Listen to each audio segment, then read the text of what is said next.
สบายดีประธาน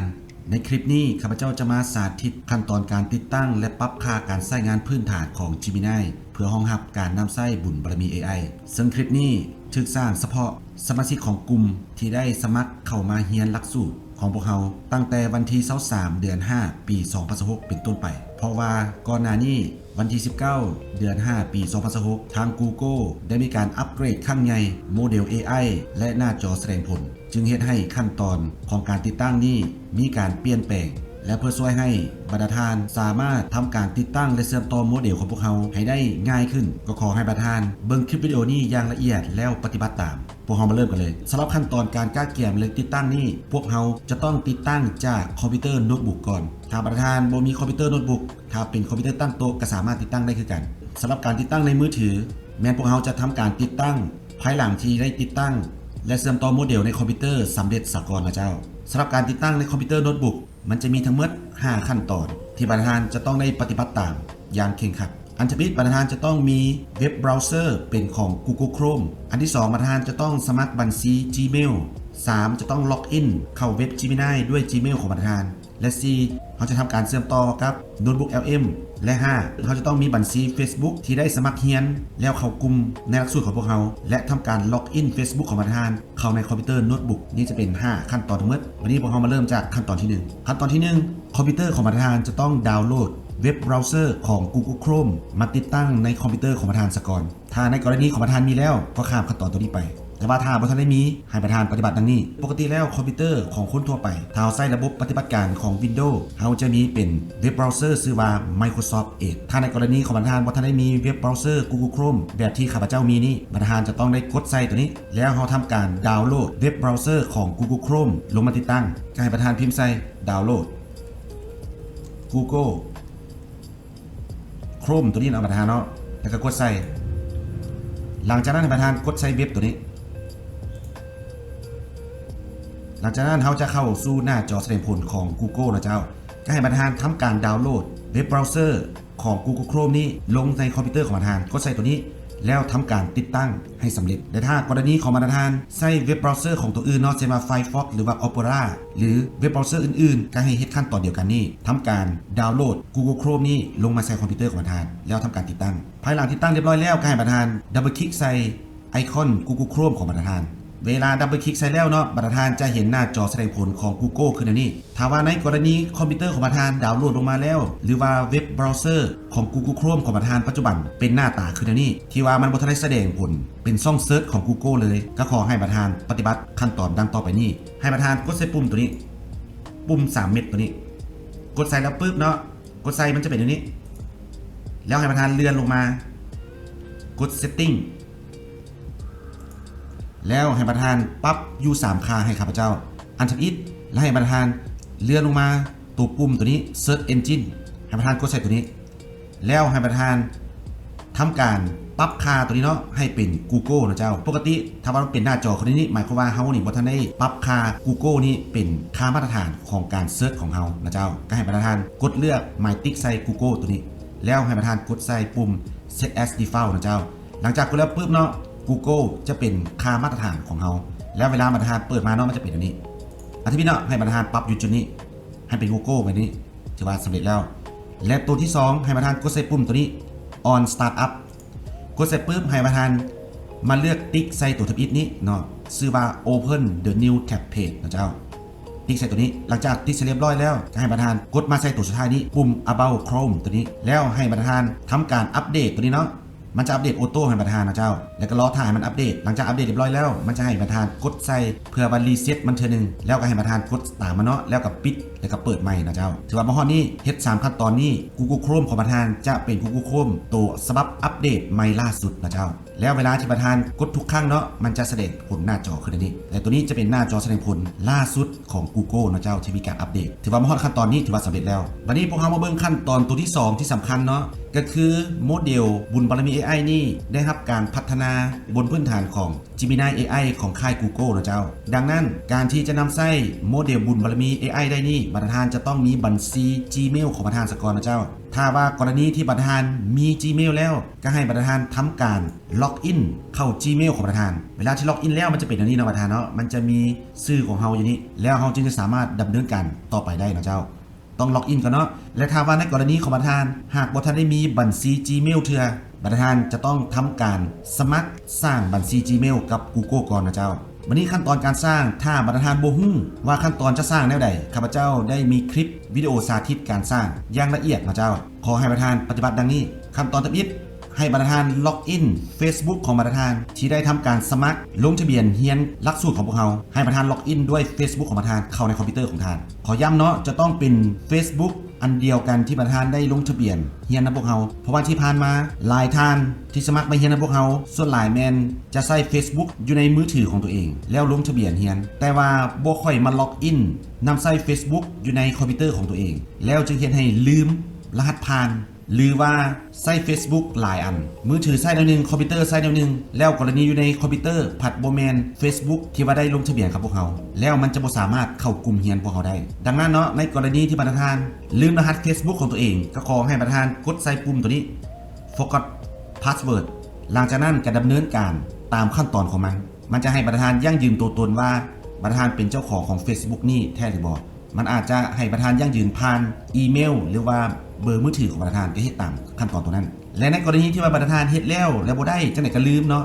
ก็ขอให้ประธานทำการสร้าง Facebook ใหม่เลยที่ใช้นำคอมพิวเตอร์หลังจากนั้นให้ประธานทักหา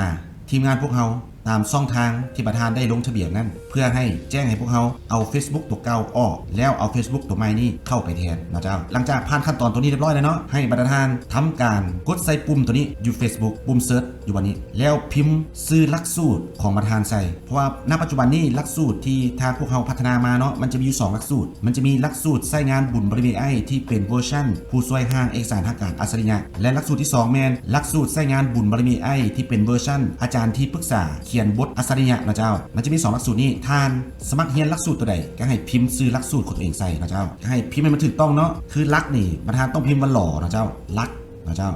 หลักสูตรถ้าประธานเคยเข้าไปแล้วเนาะพิมพ์ใส่แต่เท่านี้มันก็จะออกชื่อมาเลยถ้าประธานพิมพ์เสร็จแล้วยังบ่ออกเนาะให้ประธานพิมพ์มันครบสมมุติว่าในกรณีทำอิฐข้าพเจ้าจะเข้าสู่หลักสูตรใช้งานบุญบารมีไอเวอร์ชั่นที่เป็นผู้ช่วยห้างเอกสารทางการอัศริยะนะเจ้าจะพิมพ์ใส่เลยหลังจากพิมพ์เรียบร้อยเนาะหลักสูตรใช้งานบุญบารมี AI ถ้าว่ามันบ่แสดงแนวนี้ออกมาเถอะเนาะก็ให้ประธานกด enter เลยถ้าว่ามันแสดงออกมาแล้วก็ให้ประธานกดใส่กลุ่มเลยเนาะเจ้าถ้าในกรณีบ่ทันแสดงก็ให้ประธานกด enter แล้วมันจะแสดงชื่อกลุ่มแนวนี้ออกมาเนาะ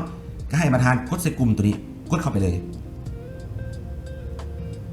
หลังจากกดเข้าเรียบร้อยเนาะให้ประธานกดใส่ปุ่มตัวนี้เนาะใกล้ถ้าว่าหน้าจอแสดงผลของประธานเป็นภาษาอังกฤษมันจะเป็นคำว่าใกล้ตัวนี้ถ้าว่าหน้าจอแสดงผลของประธานเป็นภาษาลาวหรือว่าภาษาไทยภาษาลาวมันจะเป็นคำว่าคู่มือภาษาไทยก็เป็นครู่มือนะเจ้าหลังจากนั้นการประธานกดใส่หลังจากกดใส่เรียบร้อยเนาะมันจะแสดงหน้าจอแสดงผลนี้ขึ้นมามันจะแสดงรายการบทเรียนต่างๆของพวกเรานะเจ้าให้ประธานกดใส่ใกล้1ก่อน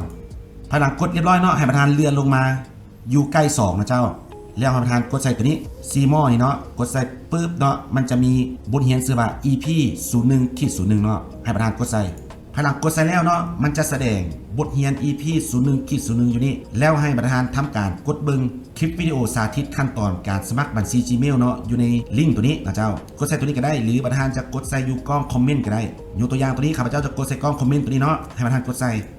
กดเสร็จปุ๊บเนาะมันจะลิงก์มาสู่คลิปวิดีโอสาธิตตัวนี้ซึ่งคลิปนี้จะสาธิตขั้นตอนอย่างละเอียดเลยเกี่ยวกับวิธีสมัครบัญชี Google เพื่อเขาจะสร้าง Gmail ของพวกเขานะเจ้าก็ให้ประธานเบิ่งนำคลิปตัวนี้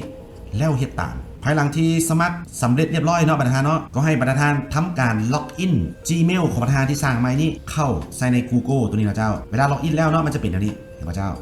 ถือว่าล็อกอินสำเร็จแล้วสำหรับขั้นตอนที่2ก็จะมีประมาณนี้วันนี้พวกเรามาเบิ่งขั้นตอนที่3เนาะขั้นตอนที่3พวกเขาจะทำการล็อกอินเข้าในเว็บไซต์ของ Gemini ขั้นตอนให้ประธานปฏิบัติดังนี้ภายหลังที่ประธานได้ล็อกอิน Gmail ของประธานเนาะที่ได้ตั้งใหม่หรือว่ามีแล้วเนาะให้ประธานพิมพ์ใส่ช่องเสิร์ชนี้ว่า Gemini นะเจ้าพิมพ์เลยว่า Gemini นะเจ้าพิมพ์เสร็จแล้วเนาะมันจะออกมาในนี้การประธานกดใส่เลยกดใส่แล้วเนาะให้ประธานกดใส่ตัวนี้เว็บไซต์ตัวนี้เนาะ Google Gemini กดใส่เลยกดใส่แล้วปุ๊บเนาะประธานจะเห็นหน้าจอแสดงผลแบบใหม่ของ Gemini AI นะเจ้าจะเป็นหน้าจอแสดงผลคือในนี้ตัวนี้จะเป็นหน้าจอแสดงผลแบบใหม่ภายหลังวันที่19 เดือน 5 ปี 2026นะเจ้า วันนี้ขั้นตอนตัวต่อมาเนาะที่ประธานจะต้องเฮ็ดก็คือพวกเราจะต้องปรับค่าหน้าจอแสดงผลตัวนี้ให้เป็นภาษาลาวซะก่อนนะเจ้าเพราะว่าปัจจุบันนี้มันเป็นภาษาอังกฤษขั้นตอนเนาะให้ประธานเลื่อนเมาส์ลงมาเนาะให้กดใส่บอทนี้กดใส่บอทนี้ของประธานเนาะกดใส่แล้วปุ๊บมันจะแสดงหน้าจอน้อยๆออกมาให้ประธานกดใส่ตัวนี้ manage your Google account กดใส่เลยกดใส่แล้วปุ๊บมันจะพาประธานมาสู่หน้าจอแสดงผลตัวนี้ให้ประธานกดใส่ปุ่มตัวนี้ personal info นะเจ้ากดใส่เลยกดใส่เรียบร้อยเนาะให้ประธานเลื่อนลงมาเรื่อยๆเนาะให้ซอกปุ่มชื่อว่า language นะเจ้าแล้วประธานกดใส่หลังจากนั้นมันจะพาประธานเข้าสู่หน้าจอแสดงผลตัวนี้ปกติแล้วอยู่นี่มันอาจจะเป็นภาษาอังกฤษหรือภาษาไทยหรือภาษาอื่นที่ประธานได้เคยตั้งเนาะเจ้าและหน้าที่ของเขาคือให้ประธานกดใส่ปุ่มตัวนี้ add another language กดใส่เลยแล้วให้ประธานพิมพ์ใส่ว่าลาวนะเจ้าพิมพ์ภาษาลาวหรือภาษาอังกฤษก็ได้เนาะลาวไปสิก็ได้นะเจ้าหรือว่าจะลาวภาษาลาวก็ได้ลาวนะเจ้าหลังจากนั้นให้ประธานกดใส่ตัวนี้แล้วกดว่าเซฟนะเจ้าเซฟแล้วเรียบร้อยปุ๊บเนาะประธานจะเห็นตัวภาษาลาวนี่ปรากฏขึ้นมาอยู่รูปนี้แล้วหน้าที่ของประธานเนาะให้ประธานกดใส่ปุ่มลูกศรตัวนี้กดใส่ปุ๊บเนาะมันจะเลื่อนขึ้นเทิงแล้วมันจะปรับค่าหน้าจอแสดงผลต่างๆนี่เป็นภาษาลาวมอดขั้นตอนนี้ก็ถือว่าสำเร็จหลังจากนั้นให้ประธานกลับเข้ามาหน้าจอตัวเก่านี่เนาะหน้าจอตัวเก่าGeminiตัวนี้ให้ประธานกดใส่บอทนี้แล้วกด enter นะเจ้าเขาจะทำการ refresh หน้าเว็บของเราหลังจากที่มัน refresh เรียบร้อยเนาะประธานเนาะหน้าจอแสดงผลต่างๆจะกลายเป็นภาษาลาวสำหรับขั้นตอนที่3ก็จะมีประมาณนี้เจ้าวันนี้ขั้นตอนที่4เนาะเขาจะทำการเชื่อมต่อกับโน้ตบุ๊ก LM นะเจ้าในการเชื่อมต่อโน้ตบุ๊ก LM นี่ให้ประธานกดใส่ปุ่มตัวนี้นะเจ้าปุ่มฟันเฟืองอยู่นี้ถ้าประธานบ่เห็นตัวนี้เนาะปกติมันจะเป็นอย่างนี้เนาะก็ให้ประธานกดใส่ตัวนี้เพื่อว่าเปิดแถบด้านข้างออกมานะเจ้าแล้วให้กดใส่การตั้งค่ากดใส่ปุ๊บประธานจะสังเกตเห็นเนาะอยู่นี่มันจะมีเมนูชื่อว่า Notebook LM ก็ขอให้ประธานกดใส่เรียบร้อยเนาะมันจะแสดงหน้าจอแสดงผลขึ้นในนี้นะเจ้ามอนี้ถือว่าขั้นตอนที่4ได้สำเร็จผลแล้ววันนี้ขั้นตอนตัวต่อมาเนาะเป็นขั้นตอนที่5และเป็นขั้นตอนที่สำคัญที่สุดเนาะพวกเราจะทำการเชื่อมต่อโมเดลบุญบารมี AI เข้าสู่หน้าเว็บของ Gemini ของประธานขั้นตอนให้ประธานปฏิบัติดังนี้อันทำอิฐและแมนให้ประธานล็อกอิน Facebook ของประธานที่ได้สมัครเรียนในพวกเขานี่ล็อกอินใส่ในคอมพิวเตอร์โน้ตบุ๊กของประธานนะเจ้าอันนี้เป็นขั้นตอนที่สำคัญที่สุดเนาะประธานจะต้องล็อกอิน Facebook ของประธานเข้าในคอมพิวเตอร์ซะก่อนและจะต้องเป็น Facebook ที่ได้สมัครเรียนในพวกเขานะเจ้าให้ประธานเปิดแท็บนึงขึ้นมาคือในนี้ภายหลังเปิดเรียบร้อยเนาะให้ประธานเปิดเว็บ Gemini ของประธานขึ้นมาภายหลังที่เปิดมามันจะเป็นหน้าจอแสดงผลคือในนี้เนาะประธานวันนี้สิ่งที่สำคัญเนาะประธานจะต้องเปิด Facebook ของประธานอยู่วันนี้และก็เปิด Gemini ของประธานคือในนี้ประธานจะต้องเปิดคู่กันในนี้เนาะประธานเนาะอันนี้สำคัญที่สุดเนาะประธานจะต้องล็อกอินเข้า Facebook แล้วก็ล็อกอินเข้า Gemini ของประธานเปิดคู่กันคือในนี้หลังจากนั้นให้ประธานมากดใส่ Facebook ของประธานแล้วเข้าไปสู่หลักสูตรที่ประธานได้สมัครและในกรณีที่1เนาะข้าพเจ้าจะกดเข้าหลักสูตรใช้งานบุญบารมี AI ที่เป็นเวอร์ชันผู้ช่วยห้างเอกสารทางการอัจฉริยะนะเจ้าจะทำการเชื่อมต่อโมเดลตัวนี้ก่อนใกล้ประธานกดใส่หลักสูตรของประธานกดเสร็จแล้วให้ประธานกดใส่ใกล้แล้วให้ประธานกดใส่ใกล้1หลังจากนั้นให้ประธานกดใส่ตัวนี้เนาะอยู่ใกล้1นี่ให้ประธานกดใส่แจ้งการอัปเดตโมเดลด่วนตัวนี้ให้ประธานกดใส่แล้วประธานจะเห็นหน้าจอแสดงผลตัวนี้เนาะมันจะมีโพสต์ตัวนี้แล้วหน้าที่ประธานเนาะให้เลื่อนลงมาเบิ่งอยู่กล้องคอมเมนต์ตัวนี้จะมีลิงก์เชื่อมต่อทั้งหมด3โมเดลนะเจ้ามีทั้งโมเดลที่ใช้งานและก็โมเดลใช้ฝึกสอนการใช้งานก็ให้ประธานทำการเชื่อมต่อโมเดลที่1ก่อนให้ประธานกดใส่ตัวนี้เนาะกดใส่ตัวนี้ประธานจะเห็นลิงก์เนาะอันนี้โมเดลที่1เนาะจะเป็นโมเดลบุญบารมี AI ผู้ช่วยห้างเอกสารทางการอัจฉริยะของภาครัฐนะเจ้าตัวลิงก์ที่1จะเป็นลิงก์โมเดลการใช้งานและลิงก์ที่2จะเป็นโมเดลลิงก์การฝึกสอนการใช้งานนะเจ้าให้ประธานกดใส่ลิงก์ตัวที่1ก่อนกดใส่เลยกดใส่แล้วเนาะมันจะพาประธานมาเชื่อมต่อโมเดลบุญบารมี AI ที่เป็นเวอร์ชันผู้ช่วยห้างเอกสารทางการภาครัฐอัจฉริยะนะเจ้าซึ่งเป็นเวอร์ชันล่าสุดของพวกเขาเนาะจะเป็นเวอร์ชัน 3.5 นะเจ้าเวลาที่ประธานกดเชื่อมต่อมันนี้แล้วขั้นตอนต่อไปเนาะแม่นให้ประธานพิมพ์ว่าสบายดีนะเจ้าทักทายมันก่อนแล้วกดส่งไปนะเจ้ากดส่งไปภายหลังที่ประธานกดสบายดีไปเรียบร้อยแล้วโมเดลบุญบารมี AI ก็จะตอบประธานคือในนี้นะเจ้าหลังจากนั้นให้ประธานมากดใส่ปุ่มตัวนี้ถ้าว่าหน้าจอแสดงผลของประธานบ่ทันได้มีปุ่มอัญมณีคือในนี้บ่ทันได้มีคือในนี้เนาะประธานเนาะตอนนี้บ่ทันได้มีปุ่มอัญมณีเนาะถ้าว่าในกรณีมีมันจะเป็นอันนี้ถ้าว่าในกรณีมีมันจะเป็นอันนี้เนาะประธานเนาะ จะเป็นปุ่มอัญมณีอยู่วันนี้เนื่องจากว่าณปัจจุบันนี้ Google ก็เจ้ากำลังอัปเดตโมเดลใหม่เนาะหน้าจอแสดงผลต่างๆมันก็จะเปลี่ยนไปแล้วบางยูเซอร์เนาะอาจจะบ่ทันได้แสดงผลปุ่มตัวนี้เนาะอัญมณีอยู่วันนี้ถ้าประธานบ่เห็นอยู่วันนี้เนาะจะให้ประธานมากดใส่บนนี้ให้ประธานมากดใส่บนนี้เนาะการตั้งค่าอยู่ปุ่มฟันเฟืองอยู่บนนี้กดใส่แล้วประธานกดใส่อัญมณีอยู่บนนี้กดใส่เลยกดใส่แล้วเนาะให้ประธานเลื่อนลงมาเรื่อยๆเนาะเลื่อนลงมาเรื่อยๆแล้วประธานจะเห็นโมเดลของเราอยู่นี่นะเจ้ามาฮอดนี้ถือว่าการเชื่อมต่อโมเดลได้สำเร็จแล้วหลังจากนั้นก็ให้ประธานทำการกดลิงก์ตัวต่อไปเนาะลิงก์ตัวต่อไปจะเป็นลิงก์ตัวนี้เนาะโมเดลสอนฝึกการใช้งานเนาะให้ประธานกดใส่เวลากดใส่แล้วเนาะมันจะทำการเชื่อมต่อมาสู่หน้าจอแสดงผลคือเดี๋ยวนี้ก็ให้ประธานสืบต่อเนาะพิมพ์มาสบายดีแล้วกดส่งไปนะเจ้าหลังจากที่มันสบายดีเรียบร้อยเนาะก็ให้ประธานมากดใส่ปุ่มตัวนี้การตั้งค่านี้กดใส่นี้แล้วกดใส่อัญมณีแล้วให้ประธานเลื่อนลงมาบนสุดๆเนาะแล้วประธานจะเห็นโมเดลแสดงผลอยู่บนนี้ก็ถือว่าการเชื่อมต่อโมเดลได้สำเร็จแล้วก็มีเท่านี้เองนะเจ้าภายหลังที่ทำการติดตั้งโมเดลที่1แล้วเนาะประธานก็มาติดตั้งโมเดลที่2เนาะถ้าว่าประธานเฮ็ดเวียกกับภาคธุรกิจก็ให้ประธานมากดใส่ลิงก์ตัวนี้นะเจ้าถ้าว่าภาครัฐก็เอาแต่โมเดลที่1ก็ได้แล้วนะเจ้าหรือว่าประธานอยากติดตั้งทำโมเดลที่2ก็ขึ้นน้ำประธานนะเจ้าก็กดใส่เลยและให้ขั้นตอนตัวเก่าและตัวโมเดลที่3เนาะจะเป็นโมเดลผู้ช่วยสร้างสไลด์เนาะเจ้าก็ให้ประธานกดใส่อยู่นี่มันก็จะมีโมเดลการใช้งานและก็โมเดลฝึกสอนการใช้งานเนาะเจ้าก็ให้ประธานเฮ็ดขั้นตอนคือข้าพเจ้าได้นำเสนอตัวเมื่อกี้นี้เนาะเจ้าอันนี้สำหรับหลักสูตรที่1เนาะเกี่ยวกับผู้ช่วย5เอกสารทางการอัจฉริยะขั้นตอนการเชื่อมต่อโมเดลก็มีเท่านี้วันนี้พวกเราจะมาเบิ่งหลักสูตรที่2วิธีการติดตั้งก็ให้ประธานเข้ามาสู่หน้าจอ Facebook ของประธานแล้วกดใส่บนนี้เนาะพิมพ์ซื้อหลักสูตรของประธานใส่หลักสูตรที่2เนาะจะเป็นหลักสูตรชื่อว่าหลักสูตรใช้งานบุญบารมี AI เขียนบทนะเจ้าถ้าว่ามันบ่ทันได้มีแสดงอยู่นี่ก็ให้ประธานพิมพ์ใส่เนาะใส่ว่าหลักสูตรนะเจ้าถ้าพิมพ์ใส่แล้วเนาะมันออกมาเลยก็ให้ประธานกดใส่ถ้าว่าบ่ทันได้ออกก็ให้ประธานพิมพ์ใส่มันครบภายหลังพิมพ์ใส่เรียบร้อยเนาะก็ให้ประธานกด enter นะเจ้าภายหลังกด enter เรียบร้อยแล้วเนาะมันจะแสดงชื่อกลุ่มของเราอยู่นี่ก็ให้ประธานกดใส่เลยเนาะหลังจากกดแล้วเนาะประธานก็จะเข้าสู่หน้าจอแสดงผลของหลักสูตรตัวที่2นี้และข้าพเจ้าขอแจ้งเนาะว่าเฉพาะผู้ที่สมัครเท่านั้นเนาะจึงจะสามารถเข้ากลุ่มตัวนี้ได้เนาะถ้าประธานบ่ได้สมัครเข้ากลุ่มประธานพิมพ์เข้าไปมันก็จะบ่สามารถเข้ากลุ่มได้เนาะเจ้าอันนี้ขอแจ้งประธานตื่นคนนั้นหลังจากที่เข้ามาได้แล้วเนาะให้ประธานกดใส่ตัวนี้ปุ่มใกล้นี้ถ้าว่าเป็นภาษาอังกฤษถ้าว่าเป็นภาษาลาวก็จะเป็นคู่มือนะเจ้าให้ประธานกดใส่นี้แล้วให้ประธานมากดใส่ใกล้ทีนึงแล้วให้ประธานกดใส่ตัวนี้เนาะแจ้งการอัปเดตโมเดลด่วนนี้ให้ประธานกดใส่ปุ๊บเนาะมันจะพาประธานมาสู่โพสต์ตัวนี้เนาะจะเป็นโพสต์ที่ได้รวบรวมลิงก์ในการเชื่อมต่อโมเดลอยู่ในกล้องคอมเมนต์ตัวนี้อยู่นี่เนาะก็จะมีโมเดล1โมเดล2โมเดล3นะเจ้าโมเดลที่1เนาะก็จะเป็นโมเดลบุญบารมีอาจารย์ที่ปรึกษาส่วนตัวนักศึกษาปริญญาตรีนะเจ้าก็ให้ประธานทำการกดลิงก์ถ้าว่าประธานเป็นนักศึกษานะเจ้าที่ต้องการใช้โมเดลตัวนี้ให้กดลิงก์ใส่ตัวนี้ถ้าว่าประธานเป็นนักค้นคว้าปริญญาโทปริญญาเอกเนาะให้ประธานมากดใส่ตัวโมเดลที่2ตัวนี้จะเป็นลิงก์โมเดลการใช้งานให้กดใส่ตัวนี้และลิงก์ตัวที่2เนาะจะเป็นลิงก์โมเดลสอนการใช้งานให้ประธานกดใส่นะเจ้ากดใส่ในขั้นตอนเดียวกันเนาะสมมติว่าข้าพเจ้าสาธิตในที่นี้เนาะเป็นการเชื่อมต่อโมเดลนักศึกษาปริญญาตรีเนาะให้ประธานกดใส่ลิงก์ตัวนี้กดใส่เลย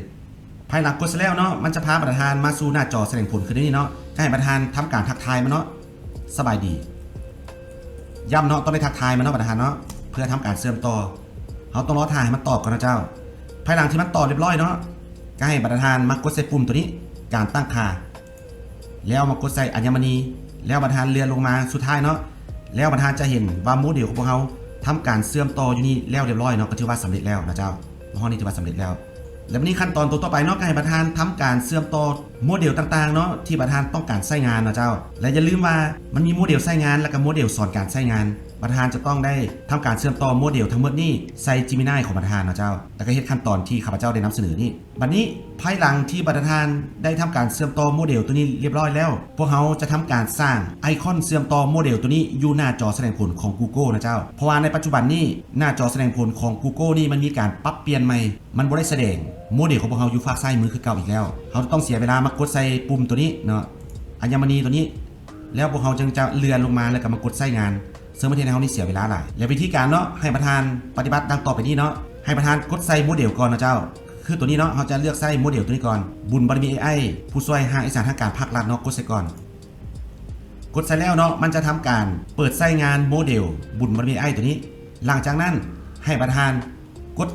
ใส่ลิงก์ URL ตัวนี้เนาะ Copy ลิงก์ตัวนี้นะเจ้าแล้วให้ประธานเปิดแท็บใหม่เนาะเปิดแท็บใหม่เนาะอยู่เครื่องหมายบวกตัวนี้กดใส่เลยกดใส่แล้วมันจะแสดงหน้าจอแสดงผลคนนี้ออกมาให้ประธานกดใส่ปุ่มตัวนี้เนาะ Add Shortcut กดใส่เลยกดเสร็จแล้วปุ๊บเนาะให้ประธานเติมข้อมูลใส่บทนี้ซื้อมันเนาะเขาจะตั้งซื้อว่าบุญบารมี AI ภาครัฐนะเจ้าภาครัฐตัวนี้หมายถึงว่าเป็นโมเดลผู้ช่วยหาเอกสารทางการของภาครัฐซึ่งประธานอยากตั้งซื้อได้ไหนก็ได้เนาะเพื่อให้ประธานเข้าใจง่ายแต่ว่าในตัวอย่างนี้ข้าพเจ้าตั้งซื้อคืออันนี้หลังจากที่ตั้งซื้อตัวนี้เรียบร้อยแล้วใกล้ประธานวางลิงก์ตัวที่เรา copy มาเมื่อกี้นี้เนาะกดใส่ปุ่ม paste นี้แล้ววางใส่บทนี้หลังจากนั้นประธานกดดันหลังจากกดดันเรียบร้อยเนาะประธานจะเห็นไอคอนของโมเดลของเราแสดงอยู่บนนี้แต่ทุกครั้งที่เขาเปิดมาเนาะมันจะมีไอคอนอยู่นี่เลยแล้วมันจะสะดวกเวลาเรากดใส่เลยเนาะมันก็จะเข้าสู่หน้าจอแสดงผลของโมเดลของพวกเราเลยนะเจ้าซึ่งมันจะใช้งานง่ายและไวซึ่งเราบ่ต้องเสียเวลามากดใส่ปุ่มตัวนี้เนาะอัญมณีแล้วก็เลื่อนลงมาคือนี่นะเจ้ามันเสียเวลาอันนี้ในกรณีประธานประธานมีปุ่มอยู่บนนี้สมมติในกรณีประธานมีปุ่มอัญมณีอยู่บนนี้เนาะก็ให้ประธานกดใส่บนนี้แล้วก็เลื่อนลงมาเนาะอันนี้มันเข้าแบบทั่วไปเนาะเจ้ามันจะเป็นอย่างนี้นะเจ้าเวลาที่เราจะกดใช้งานแล้ววันนี้ข้าพเจ้าจะมาสาธิตตื่มอีกอันนึงเนาะเขาจะทำการสร้างช็อตคัทของโมเดลอาจารย์ที่ปรึกษาส่วนตัวนักศึกษาปริญญาตรีนะเจ้าให้ประธานกดใส่ตัวนี้กดใส่โมเดลก่อนกดใส่แล้วเรียบร้อยเนาะให้ประธานทำการ Copy ลิงก์ URL ตัวนี้แล้วเปิดแท็บใหม่นะเจ้าแล้วประธานกดใส่ปุ่ม Add Shortcut อยู่บนนี้แล้วก็ตั้งชื่อใส่อยู่บนนี้นะเจ้าข้าพเจ้าตั้งชื่อว่าบุญบารมี AI ปริญญาตรีนะเจ้าหลังจากนั้นก็ให้ประธานทำการวางลิงก์โมเดลของเราใส่อยู่บนนี้แล้วให้ประธานกดดันแค่นี้เองเนาะประธานก็จะได้ช็อตคัทของโมเดลอยู่นี่แล้วนะเจ้าเวลาที่เขาเปิด Google เนาะเขาก็จะสามารถกดใส่ไอคอนตัวนี้ได้เลยแล้วมันก็จะทำการเชื่อมต่อเข้ามาสู่โมเดลของพวกเรานะเจ้าแล้วประธานก็สร้างการได้ปกติเลยภายหลังที่ประธานสร้างเรียบร้อยเนาะประธานสามารถย้ายมันไปในใดก็ได้เนาะเจ้าและเวลาประธานที่เอาเมาส์มาใส่บนนี้เนาะมันจะแสดงชื่อของโมเดลออกมาเห็นป่ะเจ้าเพื่อให้พวกเขาเลือกง่ายและนี่ก็จะเป็นขั้นตอนทั้งหมดเกี่ยวกับการติดตั้งและเชื่อมต่อโมเดลอยู่ในเครื่องคอมพิวเตอร์นะเจ้าก็ขอให้ประธานปฏิบัติตามขั้นตอนที่ข้าพเจ้าได้สาธิตนี้ประธานก็สามารถเชื่อมต่อโมเดลและก็ใช้งานได้ปกติบัดนี้ขั้นตอนตัวต่อมาเนาะแม่นการเชื่อมต่อโมเดลใช้อยู่ในมือถือสมาร์ทโฟนของประธานขั้นตอนการเชื่อมต่อโมเดลเนาะขอย้ำอีกครั้งนึงว่าประธานจะต้องไปทำการเชื่อมต่อโมเดลอยู่ในคอมพิวเตอร์สกอนนะเจ้าสำเร็จเรียบร้อยแล้วจึงมาทำการเชื่อมต่ออยู่ในแอปในมือถือของประธานขั้นตอนของการดำเนินการในขั้นตอนตัวนี้เนาะให้ประธานเข้าไปในกลุ่มเรียนของพวกเราสมมติว่าประธานเรียนหลักสูตรที่1เนาะหาเอกสารให้ประธานกดใส่หลักสูตรใช้งานบุญบารมีไอกดใส่ปุ๊บเนาะให้ประธานกดเข้าใกล้แล้วประธานกดใส่ใกล้1หลังจากนั้นประธานเลื่อนลงมาเนาะอยู่ในใกล้2นี้หรือว่าคู่มือ2มันจะมีบทเรียนชื่อว่า EP 01-03นะเจ้าให้ประธานกดเบิ่งคลิปตัวนี้กดใส่ตัวนี้เนาะแล้วประธานจะเห็นคลิปตัวนี้นะเจ้าให้ประธานกดเบิ่งแล้วเฮ็ดตามนะเจ้าวันนี้ข้อควรเอาจะใส่เกี่ยวกับการเชื่อมต่อโมเดลอยู่ในมือถือสมาร์ทโฟนของประธานเนาะภายหลังที่ประธานได้ดาวน์โหลดแอป Gemini กับโน้ตบุ๊ก LM ลงคอมพิวเตอร์ของประธานแล้วประธานจะต้องล็อกอินด้วย Gmail อันเดียวกันที่ประธานได้ล็อกอินอยู่ในคอมพิวเตอร์โน้ตบุ๊กล็อกอินเข้าไปแล้วข้อมูลโมเดลมันจะเชื่อมต่อกันเองนะเจ้าขอย้ำเนาะว่าขั้นตอนตัวนี้สำคัญที่สุดเนาะต้องใส่ Gmail อันเดียวกันนะเจ้าเพราะว่าที่ผ่านมาผู้เรียนจำนวนหนึ่งนี่กระเจ้ามีหลาย Gmail ล็อกอินใส่คนละอันแล้วมันบ่เชื่อมต่อกันนะเจ้าดังนั้นขอให้ประธานมากดเบิ่งคลิปวิดีโอตัวนี้แล้วปฏิบัติตามนะเจ้าอันนี้สำหรับหลักสูตรที่1เนาะวันนี้มาเบิ่งหลักสูตรที่2ก็ให้ประธานพิมพ์ใส่เนาะหลักสูตรใช้งานบุญบารมี AI เขียนบทกดใส่เลยแล้วประธานกดใส่ใกล้แล้วให้ประธานกดใส่ใกล้1แล้วประธานเลื่อนลงมาเนาะเลื่อนลงมามากดใส่ใกล้2อยู่วันนี้แล้วเลื่อนลงมามันจะมีบทเรียนเนาะชื่อว่า EP 01-04กดใส่เลยตัวนี้เนาะจะเป็นคลิปวิดีโอสาธิตสอนการเชื่อมต่อโมเดลอยู่ในมือถือสมาร์ทโฟนของประธานก็ให้ประธานคลิกเบิ่งคลิปวิดีโอตัวนี้แล้วก็ปฏิบัติตามและย้ำเนาะว่าจะต้องล็อกอินด้วย Gmail อันเดียวกันที่ประธานล็อกอินอยู่ในคอมพิวเตอร์นะเจ้ามันจะเชื่อมต่อกันนะเจ้าและนี่ก็จะเป็นคลิปวิดีโอสาธิตทั้งหมดของการสาธิตขั้นตอนการติดตั้งและเชื่อมต่อโมเดลบุญบารมี AI ทั้ง2หลักสูตรนะเจ้า ก็ขอให้ประธานปฏิบัติตามคำแนะนำนี้ประธานก็จะสามารถเชื่อมต่อโมเดลและก็ใช้งานได้ปกติถ้าว่าขั้นตอนการติดตั้งมีปัญหาอย่างบ่เข้าใจประธานสามารถประสานหาทีมงานพวกเขาได้ตามช่องทางที่ประธานได้ลงทะเบียนเฮียนนะเจ้าและภายหลังที่ประธานได้ทำการเชื่อมต่อโมเดลเรียบร้อยแล้วเนาะก็ให้ประธานเข้าไปเฮียนบทเฮียนต่างๆตามลำดับนะเจ้าบทใดมีไฟล์เอกสารประกอบการเฮียนประธานก็ต้องได้ดาวน์โหลดมาแล้วก็อ่านควบคู่กันนะเจ้าแล้วในคลิปต่างๆเนาะก็จะสอนประธานขั้นตอนการนำไส้สร้างการแล้วประธานจะค่อยๆเรียนรู้กลไกของการใช้งานสำหรับคลิปนี้ก็จบเพียงเท่านี้แล้วพบกันในคลิปบทสอน